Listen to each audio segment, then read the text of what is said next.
I need to tell you something that happened to me at exactly midnight last night. A warning about 3 signs of the last days that will separate the believers. That's going to sound absolutely terrifying, but I swear by Allah the Most High that every single word of this is true. I was standing on my balcony staring at the night sky when the clock struck 12 in the morning and an angel of Allah appeared beside me and told me something that made my entire body go cold. The day of judgment isn't preceded by one sign like everyone thinks. It's 3 distinct signs that happen in a sequence, all beginning at midnight. And most Muslims, even those who study the hadith obsessively are only prepared for one of them. And what he showed me about what actually happens during these 3 midnight events, about who is protected in each one and who is abandoned, about the specific Iman required for each stage, didn't just shock me. It completely shattered everything the Ummah has been teaching about being ready for Qiyamah, and revealed that the vast majority of believers are only prepared for the first sign, while being completely unprepared for the second and third. But before I begin, I need to know where you are right now. But tell me in the comments what time is it where you're watching this, because what I'm about to reveal has everything to do with midnight, with timing, with being ready at the exact moment when each sign begins. And if you're someone who genuinely believes the hour is near, if you call yourself a Muslim, if you think your Iman is strong, please subscribe, because what you're about to hear will reveal whether you're actually prepared or whether you're about to be abandoned at one of the 3 signs while thinking you were ready. This isn't a drill. This isn't speculation. This is what an angel of Allah himself showed me about the 3 midnight signs of the last days. And every Muslim must understand this before it's too late. Let me tell you exactly how this encounter happened, because the timing is critical to understanding the message. Last night I couldn't sleep. I'd been feeling this overwhelming sense of urgency for weeks, like something massive was about to break open, but I couldn't identify what it was. Around 11:30 at night, I got up, walked out to my balcony, and just stood there staring at the sky. The city was quiet. Most people were asleep, and I felt so alone, like I was the only person awake in a world that was sleepwalking towards something catastrophic. I started praying, not formal salah, just desperate conversation with Allah. Ya Allah, I said out loud into the darkness. What is this feeling? Why does it feel like we're on the edge of something but nobody sees it? Ya Rahman, why does it feel like the Ummah is asleep at the most critical moment in history? I checked my phone. 11:58 at night, 2 minutes until midnight, and something in my soul told me to wait, to watch, to pay attention to the exact moment when the clock changed from one day to the next. I stood there watching the seconds tick down. 11:59 and 30 seconds, 40 seconds, 50 seconds, and at exactly 12 in the morning, everything changed. The air around me became thick, electric, charged with a presence so intense I could barely breathe. I looked to my right, and a figure radiating pure light was standing beside me on my balcony, looking up at the same sky I'd been staring at. But his expression wasn't peaceful. It was urgent, fierce, focused, like a messenger about to deliver the final warning. Riz, he said without looking at me, his eyes still fixed on the sky. Do you know what just happened? Do you know what begins at midnight? I shook my head, unable to speak. The separation, he said quietly. The 3 signs that will divide the believers from the hypocrites. 3 distinct events that happen in sequence. Each one beginning at midnight, each one testing a different level of Iman, each one requiring different preparation. And most Muslims are only ready for the first sign. They're going to be shocked when they realize there's a second and a third, and their Iman isn't strong enough for either. He turned to look at me then, and the intensity in his gaze made me want to fall into sujood. I'm going to show you what's really going to happen, he said. I'm going to show you the 3 midnight signs of the last days, who is protected in each one, and what preparation is required, and why most of the Ummah is going to fail at the first sign, thinking they still have time when they don't. Are you ready to see what Allah the Most High has been trying to warn His people about, but they refuse to hear? I nodded, even though I wasn't sure I was ready for anything. He touched my shoulder, and suddenly my balcony dissolved. I was somewhere else, standing in what looked like a vast, observation point where I could see the entire earth below me, and I could see something happening in the spiritual realm that made my heart stop. There were three waves, three distinct movements of light, each one separating people, each one happening at different midnight moments across different time zones. And the people being protected in each wave were different. The first wave protected far fewer people than I expected. The second wave protected even fewer. And the third wave, the final one, protected such a small remnant that I felt sick watching it. This is what's really going to happen, the angel said, standing beside me. These are the three midnight signs that no one's talking about. Pay attention, Riz, because every Muslim needs to understand this before the first sign begins. The first midnight sign. The first midnight sign, he said, his voice becoming more intense, is the calling of the Murakibun, the watchers.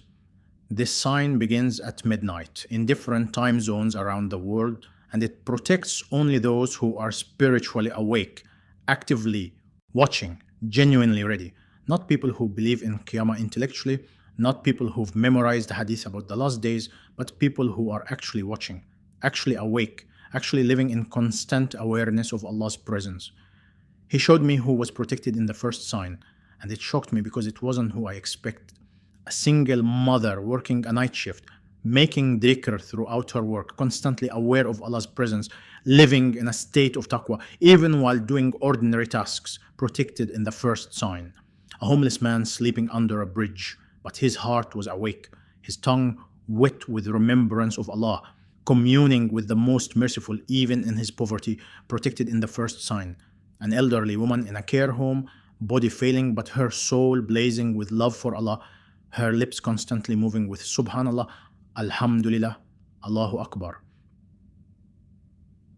Protected in the first sign. But here's what shattered me. The people who weren't protected in the first sign.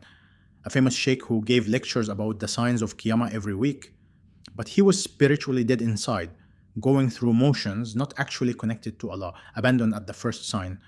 A Qur'an teacher who taught thousands of students, but he couldn't feel Allah's presence anymore, was just reciting words without heart, abandoned at the first sign. A Hafiz who'd memorized the entire Qur'an, but she was performing, not connecting, her salah empty of khushu, abandoned at the first sign. Thousands of Muslims, millions even, who believed all the right things about Qiyamah, who fasted Ramadan, who prayed 5 times a day, but weren't actually watching, weren't actually awake, weren't actually connected to Allah, all abandoned at the first midnight sign. And here's the most terrifying part. The angel said, when the first sign happens, when the watchers are protected, most Muslims who are left behind won't even realize it happened. They'll wake up the next morning, see some news reports about strange events, and they'll think, that must have been a minor sign, but I'm still here, so maybe I have more time. Maybe there's a second chance. But, Ya Allah, I protested, isn't there? Don't they have the second sign? He looked at me with such grief in his eyes. There is a second sign, yes, but it's not what they think. The second sign isn't for people who missed the first one and now want another chance. The second sign is for a completely different group who were prepared for a completely different trial. The second midnight sign. The second midnight sign, the angel continued, is the calling of the shuhada, the witnesses. This sign happens after the first sign, after the watchers are protected, and it marks only those who are willing to remain behind to testify through the tribulation of the Dajjal. Not those who missed the first sign accidentally, but those who were chosen by Allah, the Most High, to remain as witnesses in the darkest period of human history. He showed me this group, and they were different from the first group entirely. These were people marked for martyrdom, people prepared to suffer, people who had been refined through trials so severe that they could endure what was coming and still maintain their testimony of La ilaha illallah. A Muslim in China who'd been imprisoned 3 times for his faith, protected in the second sign after witnessing through unspeakable persecution. A woman in a war-torn land who'd lost her entire family to violence but never stopped making dua, protected in the second sign after her witness led dozens to Islam during the tribulation. A man who'd been homeless and addicted but was radically guided back to the deen, and spent his final years giving dawah in the streets, protected in the second sign after sealing his testimony with his blood. These weren't people who missed the first sign, the angel said. These were people specifically chosen and prepared by Allah to remain as witnesses. They're the ones the Prophet Muhammad, peace be upon him, spoke about, who would hold on to their deen like holding hot coals. They're the ones who will call people to Islam during the time of Dajjal when it costs everything. They're the ones who will be killed for La ilaha illallah, but their deaths will spark the final harvest of souls. But what about everyone else? I asked, my voice shaking. What about all the Muslims who weren't protected in the first sign but aren't called to be witnesses? What happens to them? And the angel's expression became even more grieved. That's where the deception happens, Riz. That's where most Muslims are going to be lost. After the first sign, after the watchers are protected, most Muslims who are left behind will convince themselves they still have time. They'll tell themselves, I must be called to be a witness, I must be supposed to stay and give dawah during the dark times. But they're not. They missed the first sign because they weren't watching, because their connection to Allah was weak. And they're not called to the second sign because they're not prepared for suffering. They're just left behind. And most of them won't survive spiritually. The pressure of the tribulation will be so intense, the deception of the Dajjal so powerful, the persecution so severe that they'll fall away. They'll follow the Dajjal, they'll abandon their salah, they'll deny Allah the Most High, they'll be lost forever. And it all happened because they thought being ready for Qiyamah just meant believing it would happen, not actually maintaining strong Iman, not actually staying connected to Allah through constant dhikr and salah. The third midnight sign. What about the third sign? I asked desperately. You said there were 3 midnight signs. He nodded slowly. The third midnight sign is the final harvest before the day of judgment. This happens at the very end of the tribulation period, just before Isa, peace be upon him, descends and defeats the Dajjal. It protects the witnesses who survived and completed their testimony, along with those who came to Iman during the tribulation because of their witness. This is the smallest group, a remnant, but they're the ones who endured to the end, the ones who kept their faith when everything around them was darkness, the ones who refused to follow the Dajjal even when it meant starvation, the ones who maintained their shahada even when it meant death. He showed me this final group, and they were glowing with a light so intense it was almost painful to look at. They'd been refined by fire, purified through suffering, tested beyond anything the first group ever experienced, and they were ready for the meeting with Allah the Most High in a way that only suffering can produce. So let me be clear about what's going to happen. The angel said, turning to face me fully, the first midnight sign, the calling of the Murakibun, could happen at any moment. It's for those who are spiritually awake, actively watching, living in constant connection with Allah. But most Muslims are not ready for this sign, even though they think they are. They pray 5 times a day, they fast Ramadan, they believe in Qiyamah, but they're not watching for it. When it happens, they'll be left behind. The second midnight sign, the calling of the Shuhada, happens after the first sign. It's not for people who missed the first sign accidentally. It's for people specifically called and prepared by Allah the Most High to witness through tribulation. If you weren't protected in the first sign and you're not called to be a witness, you're in the most dangerous position possible. You missed your window and you're not equipped for what's coming. The third midnight sign, the final harvest, happens at the end of the tribulation. It takes the witnesses who survived and the harvest that came from their testimony. It's the smallest group, the remnant, the ones who endured to the end. Suddenly, I was back on my balcony, 12:01 a.m. On my phone, 1 minute had passed. The angel was still standing beside me, and the weight of what he'd shown me was crushing me. Ya Allah, I said, barely able to speak. How do people prepare? How does someone know if they're ready for the first sign, or if they're called to the second, or if they're going to be left behind completely? He looked at me with such intensity, I felt it physically. The preparation. For the first sign, the calling of the watchers, the preparation is simple, but most Muslims won't do it. You must live in a state of constant spiritual wakefulness. Not just believe Qiyamah is coming, but actually watch for it every single day. That means maintaining intimate relationship with Allah through constant dhikr, hearing His guidance through deep reflection on the Quran, being sensitive to the whispers of your soul when it warns you, living with the awareness that the hour could come at any moment. Most Muslims have head knowledge about the last days but no heart readiness. They are spiritually asleep even while they attend Islamic lectures. When the first sign happens, they'll be shocked to find themselves left behind. For the second sign, the calling of the witnesses, you don't prepare yourself, the angel said. Allah, the Most High, prepares you. He calls specific people and He puts them through refining fires that prepare them for what's coming. If you're called to be a witness, you'll know because your life will have been marked by unusual suffering that produced unusual faith. You'll have been tested in ways most Muslims never are. You'll have developed the kind of Iman that can endure torture and death without renouncing La ilaha illallah. If you haven't been prepared this way, you're not called to the second sign, which means if you miss the first sign, you're in serious danger. And for those who aren't called to either sign specifically, he said, his voice becoming urgent, you need to make sure you're ready for the first one. Because if you miss it and you're not called to be a witness, your chances of surviving spiritually through what's coming are almost zero. The deception of the Dajjal will be too strong, the pressure too intense, the persecution too severe. Most who miss the first sign and aren't called to the second will fall away completely. So what do I tell people? I asked desperately.